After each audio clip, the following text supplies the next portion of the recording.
ఏమండోయ్, దారి పొడుగున ఫ్లెక్సీ తోరణాలు, టపాకాయలు పేల్చి స్వాగతాలు, వేదిక చుట్టూ ఫ్లడ్ లైట్ల మెరుపులు, ఫైబర్ కుర్చీల్లో అతిథుల సమాహారం, ప్లాస్టిక్ ప్లేట్లలో వారికి అల్పాహారం. ఇంతకీ హడావుడంతా దేనికి అనుకుంటున్నారు? పర్యావరణ పరిరక్షణ సదస్సు ఇక ప్రారంభం.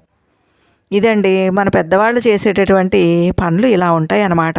అందుకే ఎప్పుడైనా ఎక్కడైనా చిన్నపిల్లలు వర్షం ఎక్కడి నుంచి వస్తుంది అని అడిగితే దేవుడు కురిపిస్తాడు అని చెప్పకుండా మనం ఒక మొక్క నాటితేనే ఒక చుక్క వర్షం కురుస్తుంది అని చెప్పాలండి. అలా చెప్పినప్పుడే పిల్లలు మొక్కలు నాటడం మొదలు పెడతారు. ఆ విధంగా పిల్లల ద్వారా పర్యావరణ పరిరక్షణ అనేది చక్కగా జరుగుతుందండి. ఇకపోతే ఈరోజు వీడియోలో వేసవికాలంలో మనం మొక్కల పట్ల ఎలాంటి జాగ్రత్తలు తీసుకోవాలో మీకు నేను చెప్పేస్తానండి.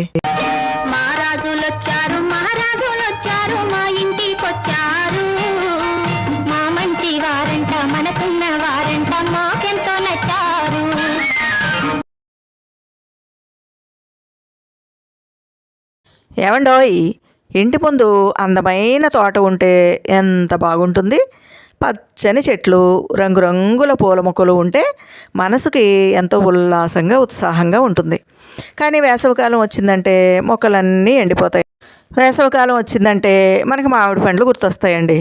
ఐస్ క్రీమ్ తినాలనిపిస్తుంది. ఎండల్ని తట్టుకునేందుకు చల్లటి ఏసీలో ఉండాలనిపిస్తుంది. సీజన్ మారే కొద్దీ మన అవసరాలు మారిపోతూ ఉంటాయి కదండి. మొక్కలైనా అంతేనండి.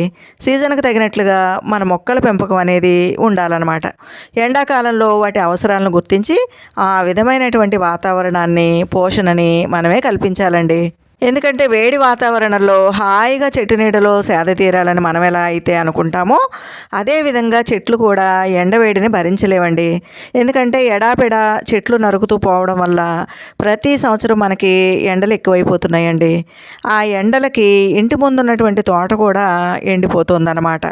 కాబట్టి ఎండాకాలంలో ఎలాంటి మొక్కల్ని మనం పెంచుకోవాలి, మన ఇంట్లో ఉండేటటువంటి మొక్కలు పచ్చగా ఉండాలి, ఆరోగ్యంగా ఉండాలి అంటే ఎలాంటి జాగ్రత్తలు తీసుకోవాలి అనే విషయాల్ని ప్రతి తోటమాలి కూడా తప్పనిసరిగా తెలుసుకోవాలండి. మనకి సీజన్ని బట్టి రకరకాల పండ్లు, కూరగాయలు ఇవన్నీ కూడా దొరుకుతూ ఉంటాయి. కాబట్టి మొక్కలు కూడా కాలానుగుణమైనటువంటి జీవులు అని మనం గుర్తుపెట్టుకోవాలన్నమాట. ఎందుకంటే ఈ కాలంలో మనం మొక్కలు పెంచాలి అనుకుంటే గనక వేసవిలో ఎండను తట్టుకుని నిలబడగలిగే మొక్కలు మాత్రమే పెంచాలండి. ఏ మొక్క పడితే ఆ మొక్కని వేసవికాలం మనం వేయకూడదనమాట. ఈ కాలంలో ఇంటి తోటలో మిరపకాయలు, దోసకాయలు, బెండకాయలు, పుచ్చకాయలు ఇలాంటి మొక్కలు మనం పెంచుకోవచ్చండి. ఇంకా సరిపడా నీరు, సరైన ఎరువులు ఇచ్చినట్లయితే ఈ మొక్కలన్నీ కూడా చాలా చక్కగా ఆరోగ్యంగా పెరుగుతాయి అన్నమాట. ఇకపోతే మన వేసవికాలం మన ఇంట్లో ఉండేటటువంటి పాత మొక్కలకి ఏ విధమైన జాగ్రత్తలు తీసుకోవాలంటే ముఖ్యంగా నీరండి. మొక్కలకి నీరు పెట్టడం ఒక్కటే ముఖ్యం కాదు, సరి అయిన సమయం కూడా నిర్ణయించుకోవాలన్నమాట. ఎందుకంటే వేసవికాలంలో ఎప్పుడు పడితే అప్పుడు మొక్కలకి నీళ్లు పెట్టకూడదండి. ఈ వేసవికాలంలో మొక్కలకి నీళ్లు పెట్టడానికి మరి ఉత్తమమైనటువంటి సమయం ఏంటంటే ఉదయం లేదా సాయంత్రం అండి. ఎందుకంటే మనకి ఉదయం పూట లేదా సాయంత్రం పూట మనం పైపు తోటి నీళ్లు పడుతూ ఉంటాం కదండి. ఆ పైపులో ఉండేటటువంటి నీరు చల్లగా ఉంటుందన్నమాట. అదే మిట్ట మధ్యాహ్నం అనుకోండి, నీళ్లు చాలా వేడిగా ఉండి అలాంటి వేడి నీళ్లతోటి మనం మొక్కలకి నీళ్లు పెట్టినట్లయితే ఆ మొక్కలు చచ్చిపోతాయి అన్నమాట. అందుకని ఉదయం కానీ సాయంత్రం కానీ మనకి బావుల్లో కానీ ఇంకా మోటార్లో వచ్చేటటువంటి నీళ్లు కానీ ఇవన్నీ కూడా చల్లగా ఉంటాయి. కాబట్టి అలాంటి చల్లటి సమయంలో నీటిని అందించాలండి. అలా అందించినట్లయితే ఈ మొక్కలు చక్కగా గ్రహించి ఆరోగ్యంగా పెరగడానికి, ఇంకా ఆ నీళ్ళల్లో ఉండే పోషకాలని స్వీకరించడానికి ఆ చల్లని నీళ్లు ఉపయోగపడతాయి అన్నమాట. తప్పనిసరిగా నీళ్ల విషయంలో జాగ్రత్తలు తీసుకోవాలండి. పైపు తోటి నీళ్లు పట్టేటప్పుడు కూడా కొన్ని నీళ్లు ముందుగా బయటికి వదిలేయాలండి. తర్వాత చల్లగా ఉన్నటువంటి నీళ్ళని మనం పెట్టాలన్నమాట. అలాగని మొక్కల మీద ఒక్కసారి నీళ్లు గుమ్మరించేయకూడదండి. అలా చేస్తే ఏమవుతుందంటే మొక్కలు దెబ్బతింటాయి అన్నమాట. అలాగే ఎక్కువగా నీరు పెట్టడం వల్ల ఆ వేళ్ళు కూడా కుళ్ళిపోయేటటువంటి అవకాశం కూడా ఉంటుందన్నమాట. కాబట్టి మనం మట్టి పట్టుకుని చూడాలండి. పొడి పొడిగా ఉంది, ఎండిపోయేలాగా ఉంది అని అనుకున్నప్పుడు, నీటి కొరత ఏర్పడినప్పుడు మాత్రమే మనం నీళ్ళను పెట్టాలన్నమాట. ఇంకా బిందువుల రూపంలోనూ స్ప్రింక్లర్లు వాడడం ద్వారా గార్డెనింగ్ బకెట్లతోటి నీరు పోయడం మంచిదండి. అప్పుడు చాలా చక్కగా మొక్కలన్నిటినీ, ఆకుల్ని, పువ్వుల్ని అన్నిటినీ, మట్టిని మనం చక్కగా తడపడానికి వీలుగా ఉంటుందన్నమాట. ఎండాకాలంలో నేల ఎండిపోయినప్పుడు ముందుగా నేలను తేమగా మార్చి అప్పుడు మనం ఆ కొమ్మలపైన, ఆకులపైన నీరు చల్లాలన్నమాట. అలాగే మట్టి తొట్టెలు కానీ, ట్రేల్లో కానీ నీరు నిల్వ ఉంటే గనక అలా లేకుండా మనం జాగ్రత్త పడాలండి. ఎందుకంటే మనం కుండీల కింద ప్లేట్స్ అవి పెడుతూ ఉంటాం కదండి, అందులో నీళ్లు నిలబడిపోయి ఉంటే గనక దోమలు ఎక్కువైపోతాయి అన్నమాట. ఇంకా ఈ వేసవి కాలంలో ఆర్గానిక్ కంపోస్ట్ అందించాలండి. మొక్కలకి నీళ్లు పోయడంతో పాటు ఎరువు వేయడం కూడా ముఖ్యమే కదా. అందుకని మన ఇంట్లో ఉండేటటువంటి పండ్ల మొక్కలు కావచ్చు, పూల మొక్కలు కావచ్చు, చక్కగా పువ్వులు పూయాలన్నా, కాయలు కాయాలన్నా ఖచ్చితంగా ఎరువు వేయాలి. కాబట్టి ఆర్గానిక్ కంపోస్ట్ మనమే తయారు చేసుకోవాలన్నమాట. అంటే మన ఇంట్లో ఉండేటటువంటి కూరగాయల తొక్కలు ఇవన్నీ ఉంటాయి కదండి, కిచెన్ కంపోస్టు, వాటిని మనం ఎరువుగా మొక్కల మొదట్లో కొంచెం గొయ్యి తీసి ఆ మొదట్లో వేసి కప్పెట్టామంటే చక్కగా అది ఎరువుగా మారిపోతుందండి. ఇంకా మనం ఎలాగైతే వేసవికాలం జ్యూసులు, చల్లటి మజ్జిగ ఇలాంటివి తాగుతామో అదే విధంగా వీటికి కూడా అవసరం అవుతాయండి. ఈ మొక్కలు చక్కగా పెరగడానికి అవసరమయ్యేటటువంటి ద్రావణాలు మొక్కలు పెంచే వాళ్ళందరికీ తెలుసండి. మనం బియ్యం కడిగిన నీళ్లు ఉంటాయి కదండి, ఆ బియ్యం కడిగిన నీళ్లు, కూరగాయలు కడిగినటువంటి నీళ్లు, ఇలాంటి వాటిని ఒకరోజు పులియబెట్టి, ఇంకా పుల్ల మజ్జిగ ఇవన్నీ కూడా ఒకరోజు పులియబెట్టి మర్నాడు చక్కగా వాటికి నీరు కలిపి పల్చగా చేసి మొక్కలకి మనం ఇచ్చినట్లయితే వాటికి జ్యూస్ అందించినంత ఆరోగ్యంగా, బలంగా ఉంటాయండి. ఇంకా బియ్యం కడిగిన నీళ్లు చాలా బాగా పనిచేస్తాయండి. ఎండిపోతున్నటువంటి మొక్క కూడా చక్కగా చిగుర్లు వచ్చేస్తుంది, కొమ్మలు, రెమ్మలు అయ్యి చక్కగా బోల్డ్ అని పువ్వులు పోస్తాయండి. బియ్యం కడిగిన నీళ్లు మొక్కలకి చాలా బాగా ఒక మంచి టానిక్ లాగా ఉపయోగపడుతుంది అన్నమాట.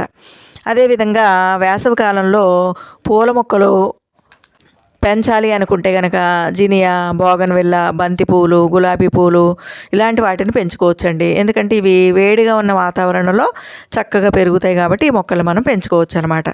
ఇంకా మన ఇంట్లో కుండీల్లో ఏమైనా మొక్కలు ఉంటే కనుక మరి వాటిని నీడకు పెట్టుకోవాలండి. ఏమైనా పెద్ద చెట్లు ఉంటే కనుక ఆ పెద్ద చెట్ల మొదట్లోకి ఈ కుండీలను మార్చేసుకోవాలన్నమాట. ఎందుకంటే కొన్ని రకాల మొక్కలు మరి ఎండ వల్ల మంచి ప్రయోజనం పొంది చక్కగా పెరుగుతాయి. కానీ కొన్ని మొక్కలు మాత్రం ఆ వేడిని తట్టుకోలేక వాడిపోతాయండి. కాబట్టి వాటికి కాంతి, నీడ రెండు సమానంగా లభించేటటువంటి చోట మనం పెట్టుకోవాలన్నమాట. అంటే పెద్ద చెట్లు ఉంటే కనుక ఆ పెద్ద చెట్ల కిందకి ఈ కుండీలన్నింటినీ మనం వేసవికాలం వెళ్ళేంత వరకు మార్చేసుకోవాలండి. ఇంకా డైరెక్ట్గా ఎండ తగలకుండా గ్రీన్ కలర్ మరి ఫ్యాబ్రిక్ ఉంటుంది కదండి, వాటిని మనం క్లాత్ తీసుకొచ్చి గ్రీన్ కలర్లో ఉన్నది అడ్డంగా ఎండకి కట్టేసామంటే మొక్కలకి ఎండ బారి నుంచి రక్షణ కలుగుతుందన్నమాట. ఇంకా వారానికి ఒక్కసారి ఆ మొక్కల కొమ్మలు, రెమ్మలు ఏమైనా ఎండిపోయి ఉంటే కనుక ఆ ఎండిపోయిన కొమ్మల్ని, రెమ్మల్ని చక్కగా కట్ చేసేసుకోవాలండి. ఇంకా ఎండిపోయినటువంటి పువ్వులు అలాంటివి ఉన్నా కూడా వాటిని కూడా తీసేయాలన్నమాట. మనం మార్చి నెల వచ్చిందంటే మొక్కల్ని ట్రిమ్ చేసేయాలండి. ఎందుకంటే చాలా వరకు కట్ చేసేయాలన్నమాట. అదే మన ఇంట్లో ఇండోర్ ప్లాంట్స్ ఉన్నాయనుకోండి, వాటిని బాగా నీడగా ఉండేటటువంటి ప్రదేశంలోనికి మనం మార్చేసుకోవాలన్నమాట.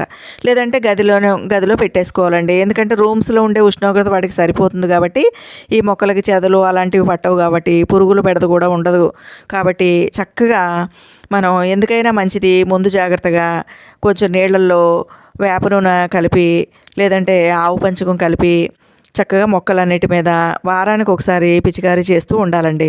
ఇలా చేయడం వల్ల ఏమవుతుందంటే వేసవి కాలంలో సంక్రమించేటటువంటి తెగుళ్ళు రాకుండా మనం నివారించుకోవచ్చు అనమాట. అలాగే మొక్కల్ని ఎప్పుడూ ఒకే చోట ఉంచకూడదండి. 1-2 వారాలకి స్థలం మారుస్తూ ఉండాలన్నమాట. మనం ఎలాగైతే బోర్ ఫీల్ అయ్యి కొత్తదనం కోరుకుంటామో అదేవిధంగా మొక్కలు కూడా అంతేనండి. ముఖ్యంగా మన ఇంట్లో కుండీల్లో ఉండేటటువంటి మొక్కలకి ఉదయం 11 గంటల నుంచి మధ్యాహ్నం 3 గంటల వరకు సూర్యకిరణాలు నేరుగా మొక్కల మీద పడకుండా తప్పకుండా మనం జాగ్రత్తలు తీసుకోవాలన్నమాట. ఏమైనా షేడ్ నెట్స్ ఏర్పాటు చేయడం కానీ లేదా పెద్ద చెట్ల కిందకి మార్చడం కానీ చెయ్యాలన్నమాట. ఒకవేళ ఈ వేసవికాలం మనం కొత్త మొక్కల్ని నాటాలి అనుకుంటే గనక వాటిని ఎండ నేరుగా పడేటటువంటి ప్రాంతంలో నాటకూడదండి. పెద్ద చెట్లు ఉన్నటువంటి ఆవరణలో, అది కూడా రోజులో కాసేపు మాత్రమే సూర్యరశ్మి పడేటటువంటి ప్రదేశంలో నాటుకుంటే ఆ మొక్కలు మొలకెత్తిన తర్వాత చక్కగా కొంచెం పెరిగి పెద్దగా అయిన తర్వాత మనం వేసవికాలం వెళ్ళిపోయిన తర్వాత వేరే చోటికి మార్చుకోవచ్చు అనమాట. ఇంకా ముఖ్యంగా వేసవికాలం చేయాల్సినటువంటి ముఖ్యమైన తీసుకోవాల్సిన జాగ్రత్త ఏంటంటే, చెట్ల మొదట్లో ముఖ్యంగా కుండీలు ఉన్నాయనుకోండి, ఆ మొదట్లో చెక్క పొట్టు కానీ రంప పొట్టు కానీ ఎండిన ఆకులు కానీ మనం మల్చింగ్గా వేసేసుకోవాలండి.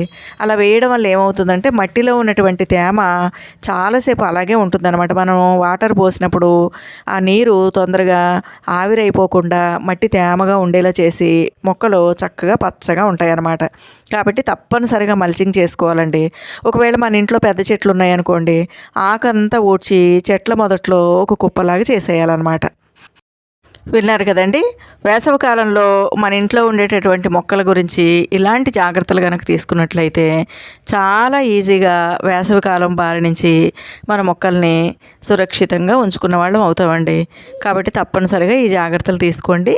మీ మొక్కలు వేసవిలో పచ్చగా చల్లగా ఆరోగ్యంగా ఉండేలాగా కాపాడుకోండి. ఉంటానండి. ఈ వీడియో కనుక మీకు నచ్చితే లైక్ చేయండి, షేర్ చేయండి, నా ఛానల్కి తప్పకుండా సబ్స్క్రైబ్ చేయండి.